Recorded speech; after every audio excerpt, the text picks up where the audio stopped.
Welcome to the Grizz Pulse podcast, your backstage pass to everything Memphis basketball. Now, here are your hosts, Harrison Smith, Wilson Mefford, and Trip Fisher. Let's get it.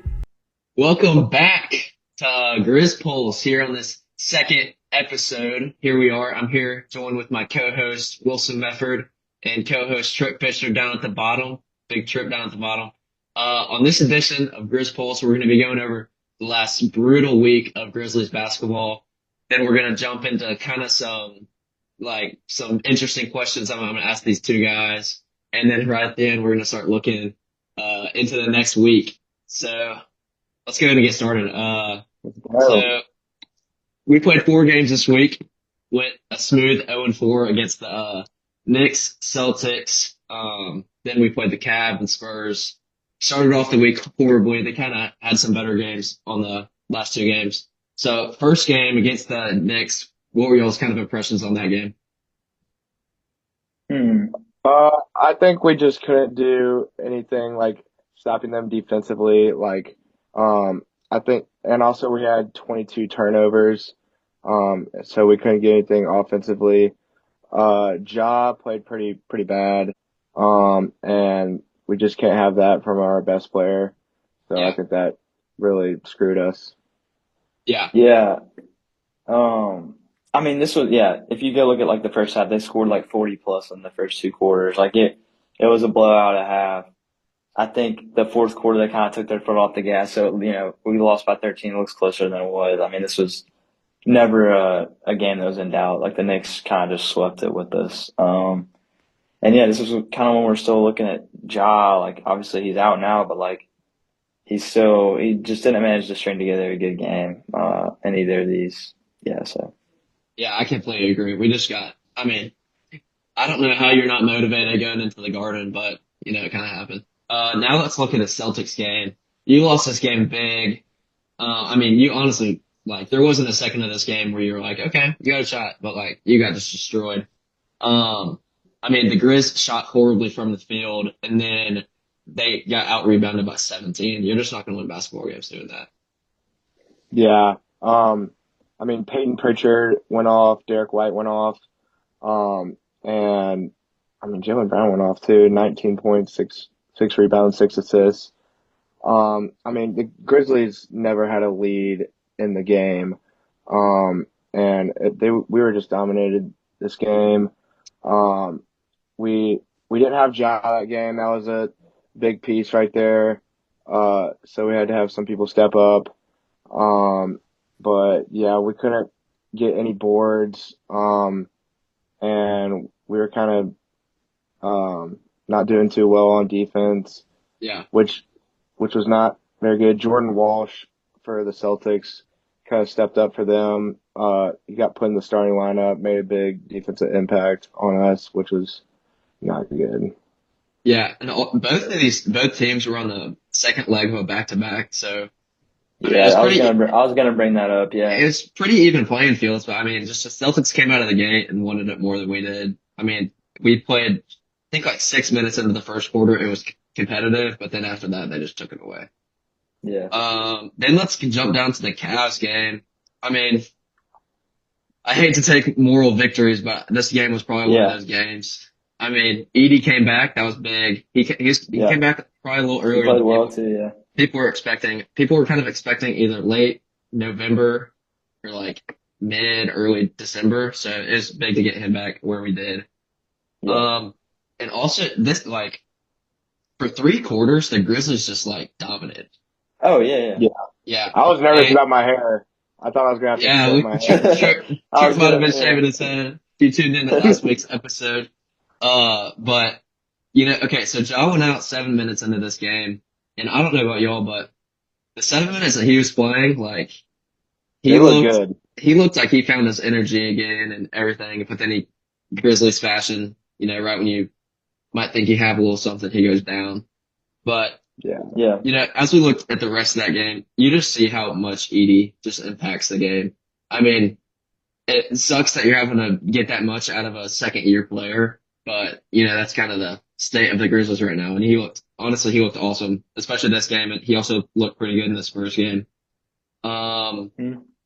And something I'd also like to note is people were pretty frustrated. Yeah, Cedric Coward got his first star in the making. Should have put that in there. Um, he made his first start, but I heard people were pretty frustrated. He made his first start, but he did not play many minutes. I think he like got 21 minutes or something. If you look back, but I've heard that he's on a minutes restriction right now with a stress like reaction in his foot, and so I've heard him and Edey are both on minute restrictions right now. And I mean, you hate it when the team's looking this bad and have two of your kind of more impactful players to be sitting on the sidelines for a big majority of the games, or not games, Yeah. like just like during the game. But you know, if you're looking toward the future, that's probably smart by that organization and coaching staff. Yeah, Yeah. I mean, yeah, it was frustrating because we led most of this game up until like 6.5 minutes left in the fourth Yeah, quarter. And then yeah, if you go break it down, you can't get your points doubled in the fourth quarter. I mean, you can't no, score 16 in the fourth quarter and give up 32. and that's a That's just not thing. winning. Yeah, Yeah, I think that part of that is like you do miss Ja because he kind of, I mean, like you can't ignore the fact that even though he's been up and down, the dude's a closer. Like, you yes, put him in and you let him go win you the game. And not having that definitely hurt, especially, yeah, coming down the stretch. But they kept us in the game, and Jaren did not shoot well from the field, but when you shoot 14 free throws, you can get a lot that's of very points. true. So, Yeah, and um, something I know Jaren did not shoot good from the field that game, but it just felt that game felt better from Jaren. I mean, he shot 23 shots, which before that game, his highest shots was 16 in a game. So you yeah, kind of saw the aggressive side of Jaren, which honestly yeah, you haven't seen that all year. So that was kind of yeah, encouraging. yeah, But then something also to note is if you go look at the games that the Grizzlies have not had Ja, which are the Celtics, Cavs, and Spurs, you in the Celtics game you scored 95. In the Cavs game, what do you score? 100. $100. Spurs game 101. I mean, Yeah, in this era of basketball right now, you're not winning games like that. And I yeah, mean, you don't really have a true point guard out there, so that's tough. But yeah, we gotta start scoring more of these over the next 2 weeks without Ja. yeah. But yeah, Uh, let's look down at the Spurs game. yeah, I was If gonna you, say let's look at yeah, the Spurs game. Man, this one hurts a lot because we we actually played pretty good. Obviously, they're without Wembanyama. I mean, that's a huge difference for them. He's been a Mhm. top five player this year when healthy. And then obviously we're without Ja. So you kind of thought, oh, maybe the playing field's a little leveled out. Obviously, the Spurs are the superior team, and they probably should have been favored in that game. Yeah, But the Grizzlies made it interesting. We kind of started out hot, took a pretty big lead. I think it was like 10-2 to start off the game. Um, and I think, through the first two quarters, it was a, one possession ball game. yeah, And then come out, play well in the third quarter, and it's 87-86 at the end of the third quarter. Grizzlies are up. And at that point, Coward, so he had 3 points in the entire first half, was not shooting well. I think he was 1 for 6. And man, he flipped a switch in the second half. He went and I mean, if he was shooting a three, it was going. I think he hit like 4 or 5 in the second yeah. half. I mean, honestly, it was awesome to watch. I think there was one moment though where he was wide open calling for the ball, and I saw this a lot down the stretch. Not having Ja out there, the offense looks like just kind of like discombobulated. Yeah. There was one possession where Vince Williams actually hit like a step back three with like no time on the clock, but it looked like a lot of times we were just kind of getting shots off that were like out of rhythm and they were just kind of falling, and that caught up to us. I think, yeah, impressive game from Coward. He had 19 and 11, a nice double double. Um, but if you go look at Jaren again, 8 for 20 from the field. I mean, not horrible, but not great. And he shot 2 for 7 from three. And I think honestly, that some of the shots he took down the stretch kind of cost us. Um, Jalen Wells played okay, but I feel like he hasn't been the same. I think Yeah. last year, if you see Ja get taken out of the lineup, you would have expected Wells to step up. And I feel like he really hasn't this year, which is kind of surprising. Edey played fine. He got 11 rebounds as well.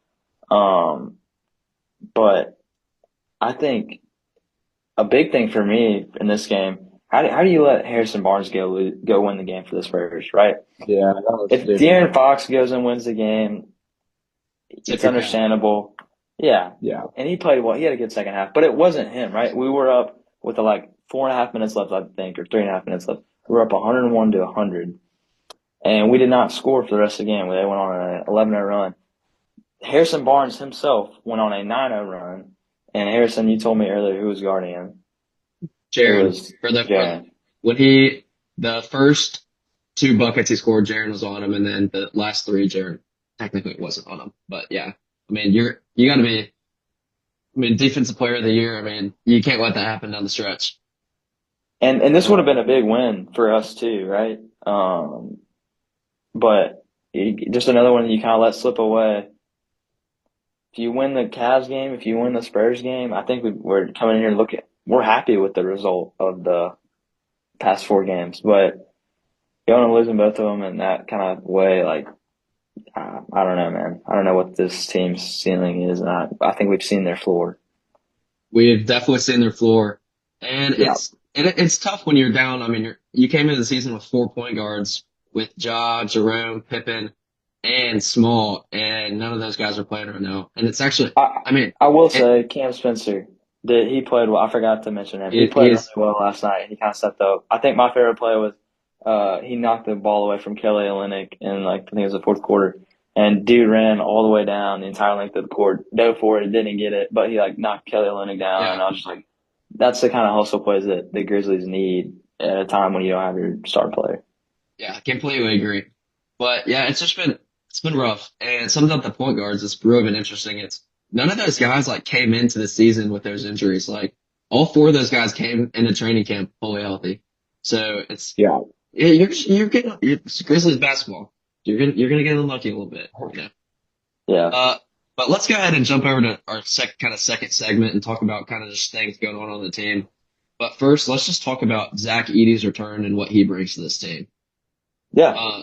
I can go ahead and go first. I mean, it's just like everything gets easier from Ja to Jaren to honestly everybody on the team.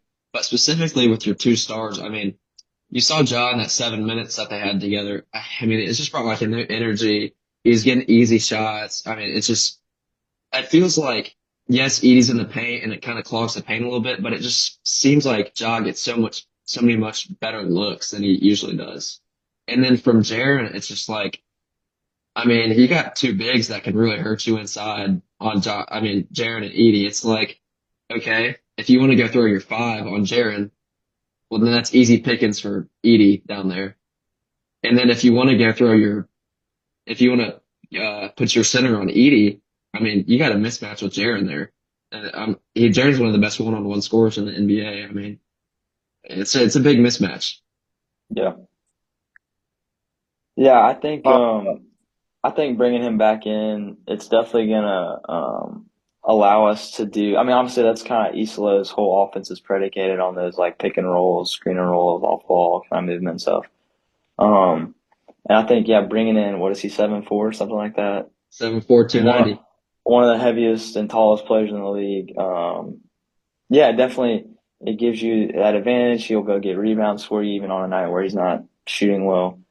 I think he's got the potential with kind of some of the injuries we have right now. Obviously, Jaren's still healthy, but for them to kind of anchor our team defensively, right, where it's just kind of like a wall down there. I mean, Jaren's been playing not his best basketball, but having those 2 dudes in the paint, I mean, you would think that it will kind of deter a lot of those guards that will want to try to get in the paint from kind of getting in there. Yeah, I mean, those first 6 minutes of the Cavs game, like you said, Harry, I was really excited. Like when Ja threw that lob to Edey, I was like, man, we're back. This is awesome. But I think Edey's return is still really significant even without Ja playing. That gives us more boards, gives us better defense in the paint. And we don't have to play Jock Landale all the time. I feel like he wasn't really a starter. So but he wasn't a bad player. He's a good player off the bench for us. But yeah, Edey coming in helps us a lot defensively and offensively. Yeah, and something I noticed, which is kind of funny, is you get a 7'4", 290 guy coming in the game. You're like, okay, that guy's going to get 15 rebounds. But in the Cavs game, he had 7 rebounds, which isn't a eye-popping stat. But the Yeah, amount of times that he gets like seals a guy on a box out or something, and a guard comes in and just swoops up the rebound and gets off the floor, like that rebound should count for Edey because that is all Edey doing all that work down there. Yeah. So I mean, even if his yeah, numbers don't look like he has all the rebounds, I mean, he's definitely putting in the work down there. Yeah. I And think, then to end off this segment, I'm just gonna just give me y'all's opinion on, do y'all think the Grizzlies still have a chance to swoop in the playoffs this season? I'm gonna say we're not gonna throw in the play in. We're gonna can they get to the 6th seed basically? I think if we are all healthy and depends on how Ty Jerome really helps us, I think we could. We have the talent, we have like the skill to do it, but it's just the matter. I feel like it's every season if we stay healthy. Yeah. That's just the Grizzlies kryptonite is staying healthy. But I mean, we got to win some games though. 5 game losing streak is not good.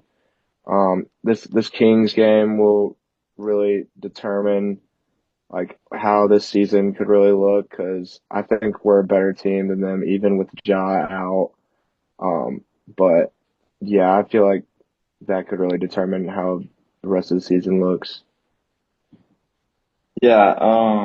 I mean, yes, we can still make the playoffs. Obviously, I think the 10 seed in West is let's see who it is currently. I think it might be the Jazz.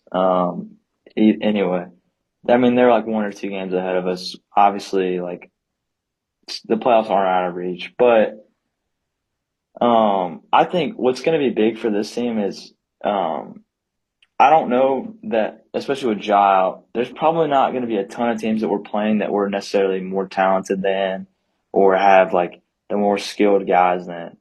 I think this team, if we could get back to playing, obviously the game has changed, right? The play styles are different, but if we can get back to playing a little bit more of that grit and grind type of just, it's not going to be pretty. We're going to go out hustle, out rebound, just out do the little things, right? Then I think that's where this team can make things interesting because we've got the physicality and the big guys that are willing to go make those plays. But I think it's just going to come down to are they going to do it when it matters, right? Yeah, I completely Yeah. agree. I mean, my answer to that question of if they can make the playoffs still, I would say it's still in reach, but it's got to you're 4-11. I mean, if you were to go somehow drop to 6-19, you're running out of time. It's got to start now. And I think this is a good chance for the Grizzlies to start it. You go the 3-11 Kings, 4-11 Mavericks, then you play a good Nuggets team, 10-3, but then you go Pelicans, Clippers, and then back to the Kings. One of those teams there is above 500. I mean, that's 1, 2, 3, 6 games right there. Yeah. You could win 4 of those games, and if you win 4 of those games, you move to 8-13. I mean, this is your chance. I know you're without Ja, but I mean, you could get Jerome back at the end of that stretch, but you got to go win these games right here. In the Western Conference, you can't, with all these good teams in it, you can't look at these teams and, I mean, you got to come out ready to win these games. And I mean, you can't waste opportunities against teams that you should be. No, definitely not. I mean, yeah, I just pulled it up. The Jazz, yeah, they're the 10 seed. They're 5-9. They've played 1 fewer game than us, but I definitely think it's going to be a tighter race in the West than it might be in the East for that 10th spot. Yeah. But yeah, there's also 3 teams currently with 4 wins in the West, so it's definitely going to be a fight, but it's just going to come down to how bad the Grizzlies want that playoff spot. Yeah, and I think Meth, kind of what you're talking about with the grit and grind, is that's something you've definitely lacked the first 15 games now. But I will say, I feel like Edey brings back a little bit of that identity. Like, y'all remember when Draymond, like, kind of like made fun of Silence and was like skipping around the court after he missed those free throws on the Yeah, flagrant? Yeah. Like, Zach Edey's not putting up with that. no, Like, if Zach No, Edey's yeah. not in street clothes or something, like, there's going to be an altercation there. yeah. Like, don't mess with big Zach Edey. Let's go. Yeah. I mean, the grit and grind is always something like really important to Memphis, but like I think like even if we got back to the culture like from like 2022 where we were just all like dancing and having fun with it, like walking out doing the little dance thing, that was Uh-oh. always super fun. And the the like post game interviews where we were all hype, like There'd be a whole team. that was just yeah, like get back to like that fun basketball. Yeah. But, I mean, you've got to be good to do that stuff. Yeah, I was gonna say it's gonna be hard You for got them to be to be good. skipping around, jumping around Well, yeah, I'm 111 saying and like getting. I'm not saying we don't need grit and grind, but I'm saying like it'd be Yeah. fun if we Yeah. just I went know what back you're to saying. that. I think there's an opportunity for them to just like put their heads down, obviously still have fun playing, but just like, hey man, like we're 4-11. If we want to make the playoffs, it's got to be like we got to go want it. We got to go like fight. You know? Coming out the mud. Yeah. Yeah. All right. Last thing in this segment, let's just talk about like that. I know we talked about this last week, but I mean, just the appearance of Cedric Coward has just been unreal. I mean, you go look at the Kia rookie ladder that comes out weekly. Cedric Coward has been top three, I think, every week, and this week is the second guy on that list. I mean, you've gotten like you couldn't ask for anything better out of that. I think 13th pick, Was he but yeah. 13 or 11? Yeah, something like Yeah, that. the one at 13 or 11, but I mean, it's been unreal. What do y'all think about that? I mean, people comparing him to like a baby Kawhi before the season. I thought that was crazy, but now I think it's less crazy because he actually kind of might be, which is awesome because the Grizzlies, like, obviously we're not a top free agent spot. We've never really landed that guy. And the one time we did it was Chandler Parsons. And I think if you're a Grizzlies fan, you hate that guy. Like, screw him. But whatever. Anyway, the only way we're getting like these top end young guys is out of the draft. And we've had some hits. I think Edey will play well. I think Wells will be a solid like role player starter when he needs to be for us. But I think Coward kind of has like something different to him where he might actually have a chance to go be like one of the best players in his class. Yeah, I agree. Trip, you got anything on that? I mean, dude, I might cop that jersey. Like this dude is insane, and I mean, he had the most points for us, and tied most rebounds for us against the Spurs last night.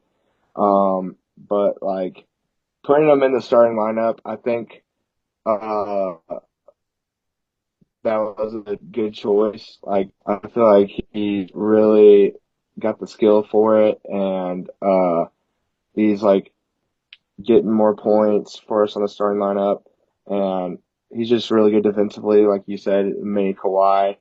Um, but yeah, I think he deserves to be top three rookie for that Kia spot. But yeah, Yeah. All right, now let's kind of look at the upcoming week. I know I kind of talked about this previously, but until we meet again, we only got 3 games this week. We play the 3-11 Kings at home. Then you have the Nuggets at home. Or sorry, I missed the Mavs game.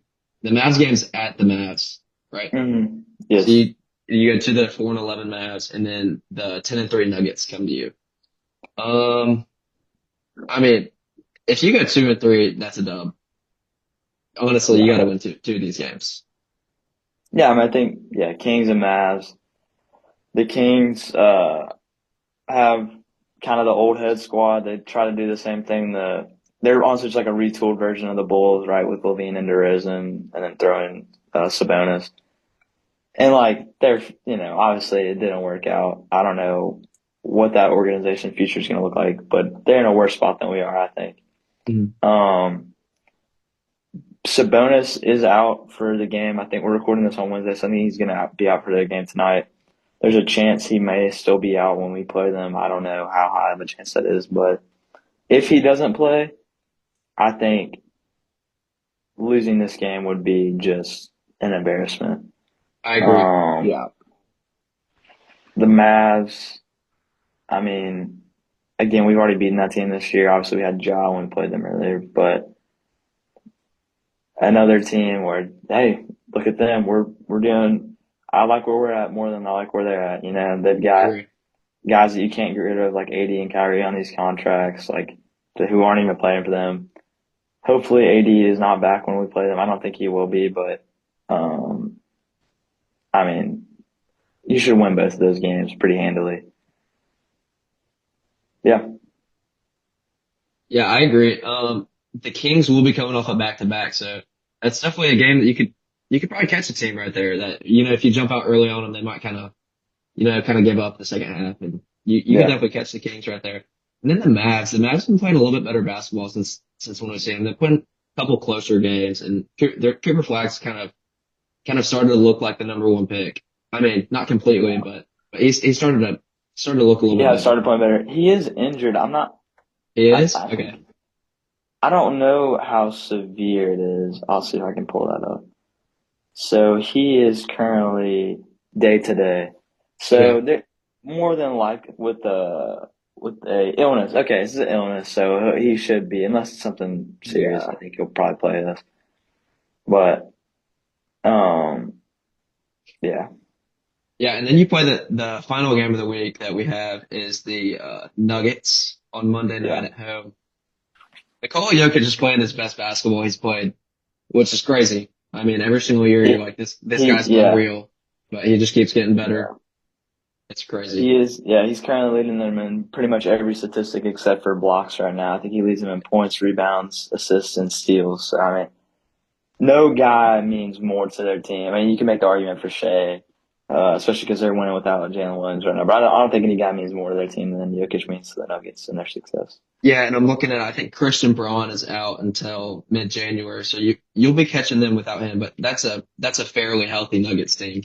That's gonna be a Yeah, tough game. That's gonna be a tough game. and they went out and got traded for Cam Johnson in the offseason, a guy who actually I think we can all agree we wanted the Grizzlies to kind of maybe try to go get, Yeah. because it seemed like he was kind of maybe going to have that chance to turn into a superstar, but he wasn't kind of viewed as that necessarily, maybe like at a lower price point than you were getting some of these other younger guys. I think he's averaged like 8 points for them this year, which obviously Really. you're not paying him $21 million a year to go average 8 points for you. But he did have 19 in their last game, I think, against the Bulls. I think they lost, actually. But if he keeps playing poorly, then I think, maybe he can win that game. But I think Jokic might just be too much for us to handle. I do think I agree. Edey will come into play in that game, right? Because he's 7'4", 7'3", and Yeah. I don't think the Nuggets have a guy over 7 foot on their roster. And So that could kind of, he can definitely out physical Jokic, and I mean you can throw a couple. I mean that gets weird for the Nuggets guarding Jaren and Edey. yeah, definitely. So let's just go through and Yeah. make our predictions for these games. Let's start with the Kings game. What do y'all think? I'm going just win or lose. I'll go I'm ahead and going to say start. win. I think that one's a dub. Yeah, Yeah, I agree. I agree. it's 3 dubs. All right. Then let's go to at the Mavericks. What do y'all think about that one?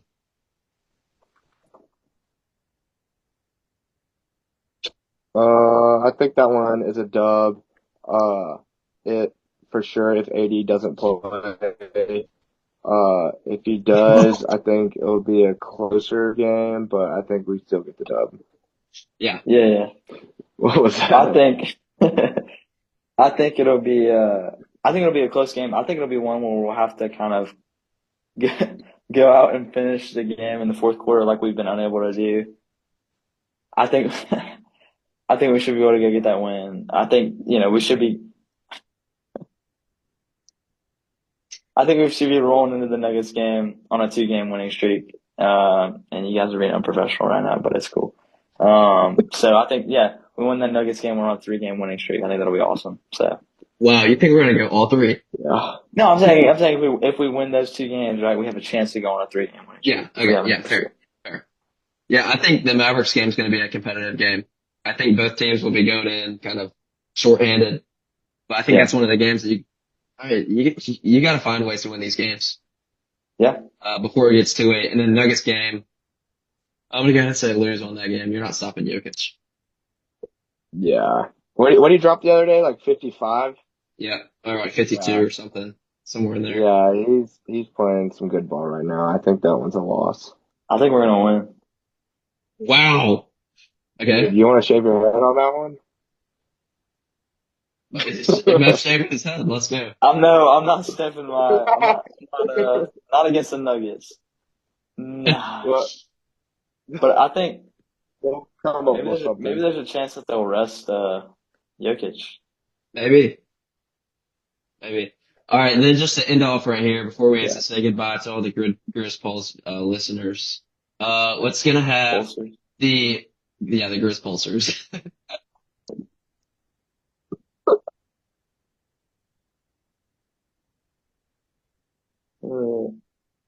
You think we can cut this up a little bit?